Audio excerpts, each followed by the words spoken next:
नमस्कार, मी अरमान पठाण. आपण बघत आहात शार्प न्यूज. आपलं शहर, आपलं गाव, आपली बातमी आपल्यापर्यंत पोहोचवण्यासाठी शार्प न्यूजची टीम नेहमीच कार्य करत असते. भव्य प्रवेश सोहळा झाला, निवडणुका सुरू झाल्या, अवघे 2 दिवस शिल्लक आहे. आतापर्यंत युतीच्या बाबतीत सगळे उमेदवार संभ्रमात आहेत, काय सांगा? नमस्कार. युतीच्या बाबतीमध्ये संभ्रमात राहण्याचा विषय स्वाभाविक आहे, परंतु युतीच्या बाबतीमध्ये माझी भूमिका युती करायची नाही अशीच राहिलेली आहे. ज्या वेळेला भारतीय जनता पार्टी कार्यालयामध्ये सगळ्या जबाबदार पदाधिकाऱ्यांची बैठक झाली, त्या बैठकीमध्ये सन्माननीय निवडणूक प्रभारी प्रमुख सन्माननीय राहुलजी आयर साहेब आलेले होते. त्यावेळेला त्या ठिकाणी मी माझी भूमिका ठेवलेली आहे.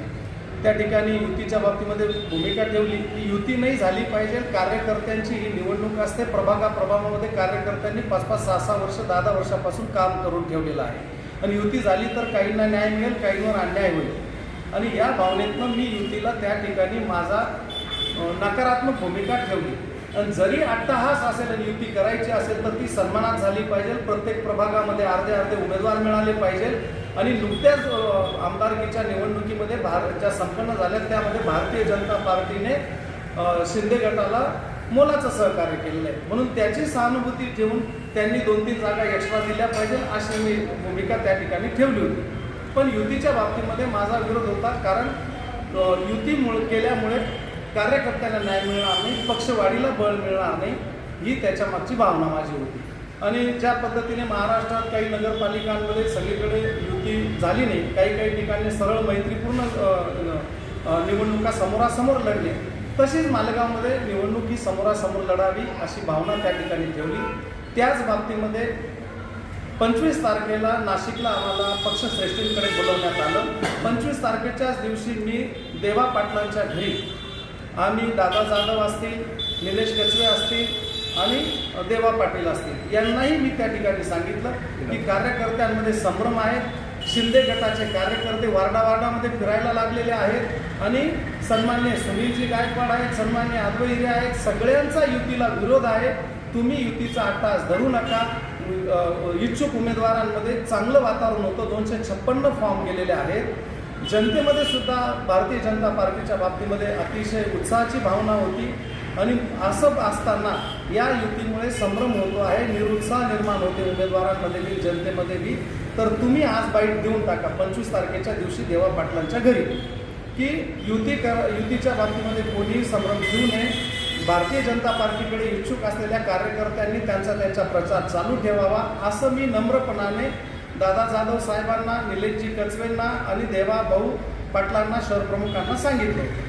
पण हरकत नाही, त्याच दिवशी नाशिकला बोलवलं. नाशिकलाही पक्षश्रेष्ठी आदरणीय गिरीशजी महाजन साहेबांच्या समोर मी माझी भूमिका ठेवली आणि तीच भूमिकेशी सहमत सन्मान्य सुनीलजी गायकवाड, आदवईजी हिरे आणि बऱ्याच जणांनी की युती करू नका, समोरचे प्रचाराला लागून गेलेले आहेत, ते तुमची फसवणूक करतील आणि नांदगावसारखी पुनरावृत्ती होईल अशी भावना आदवई हिरे आणि सन्मान्य सुनील गायकवाड सगळ्यांनी ठेवली.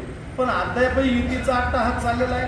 आणि मी आदरणीय पक्षश्रेष्ठी गिरीशजी महाजन साहेबांच्या समोर माझी भावना ठेवून दिली की माझं मत युती होत असेल तर मी त्या स्टेजवर जाणार नाही, माझी तटस्थची भूमिका राहील. आणि त्या दिवसापासून 25 पासून मी त्याच्यानंतरच्या दुसऱ्या दिवसापासून मी लांब आहे आणि अद्यापही युतीचा तिढा सुटलेला नाही. हे सगळे शिंदे गटाकडे चक्रा मारत आहेत आणि युती होत नाही. त्याचं नुकसान ह्या 3-4 दिवसामध्ये मोठ्या प्रमाणात होऊन गेलं. काही चांगले उमेदवार थांबून गेले, काही चांगले उमेदवार आघाडीकडे निघून गेले आणि अशा पद्धतीने आज हा शेवटचा दिवस आहे. सगळा चांगल्या वातावरणाला गालबोट लागलेला आहे असं माझं मत आहे. नाही तर जनतेमध्ये प्रचंड उत्साह होता. काका, तुमच्यासोबत सुनील गायकवाड असतील, आदवई हिरे असतील, आता भाजपाच्या युतीला तुमचा विरोध असेल, मग पुढे आघाडी तयार होईल? नाही, भाजपला विरोध नाही. पक्षश्रेष्ठींची भूमिका त्याच्यामध्ये नवा पैशाची चुकी नाही. त्यांनी सांगितलं होतं तुम्ही युतीत करायची का नाही करायची, स्थानिक लेवलला निर्णय घ्यायचा, याच्यामध्ये पक्षश्रेष्ठींचा अजिबात दोष नाही. तालुक्यामध्ये, नगरपालिकेमध्ये आणि महानगरपालिकेमध्ये स्थानिक जे पदाधिकारी त्यांनी निर्णय घ्यायचा हे स्पष्टपणाने राहुल आहेर आणि सन्मान्य गिरीशजी महाजन साहेबांनी सगळ्यांच्या उपस्थितीत सांगितलं. आणि अशी सगळी वस्तुस्थिती असताना पदाधिकारी भावांचा युतीचा अट्टाहास चाललेला आहे आणि त्याच्यामुळे हे नुकसान होणार आहे. जी नांदगावला नांदगावला झाली त्याचीच पुनरावृत्ती मालेगावला होईल असं सगळं चित्र आहे.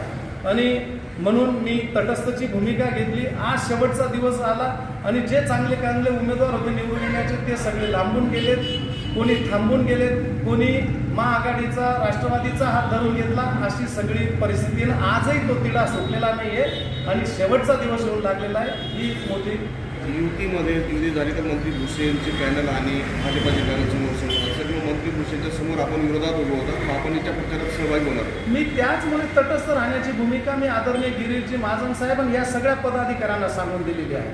आणि तीच भूमिका सुनीलजी गायकवाडांनी आणि अद्वै हिरेंनी सांगितलेली आहे. आणि सगळ्यात महत्त्वाची गोष्ट म्हणजे 7 आणि 8 जागां 5 जागां 6 जागांसाठी तुम्ही युतीचा अट्टाहास धरता आहेत, हे एकदम चुकीचं आहे. याच वेळेला सन्मान्य सुनील गायकवाड हे जिल्हा अध्यक्ष असताना आणि सोबत निलेश कचवे, देवा पाटील हीच भारतीय जनता पार्टीची टीम होती, तेव्हा 9 जागा आलेल्या होत्या. आता तर थोडंसं पक्षाच्या बाबतीमध्ये चांगलं वातावरण आहे, पक्षाच्या योजना चांगल्या आहेत, जनकल्याणकारी. पुन्हा अद्वै हिरे आलेले आहेत, सुनील गायकवाड क्रियाशील झालेले आहेत, माझ्यासारखे सहकारी आलेले आहेत. तर समोरासमोर निवडणूक लढवायला पाहिजे होती, ही माझी भावना गेल्या 10-12 दिवसापासून आहे. पण आता बी त्यांच्या वाटाघाटी या युतीसाठीच अट्टाहास चाललेला आहे. म्हणून मी त्या कुठल्याही स्टेजवर राहणार नाही, मी लांब राहणार आहे. आणि मी भारतीय जनता पार्टीच्या उमेदवारांना लांबून का होईना मदत करणार आहे. आणि जनतेलाही सांगेल की भारतीय जनता पार्टीच्या योजना बघता, पक्षाचं कामकाज बघता, पक्षाचा परफॉर्मन्स बघता आणि नेते बघता, केंद्रातले मोदी साहेब असतील, देवेंद्र फडणवीस साहेब असतील, गिरीशजी महाजन साहेब असतील, हे सगळं कामकाज बघता भारतीय जनता पार्टीच्या उमेदवारांना आशीर्वाद द्या, हेच मी सांगेल. आणि लांबूनही मी त्यांनाच मदत करेल. मी गजवे सरांना आणि देवा भाऊंना सांगून आलेलो होतो, दादा जाधवांना, की तुम्ही युतीचा अट्टाहास धरू नका. त्यांचं गेल्या 6-10 दिवसापासून तेच चाललेलं आहे. म्हणून जो वातावरण होतं त्या वातावरणाला गालबोट लागलेला आहे आणि मी तटस्थची भूमिका ठेवलेली आहे.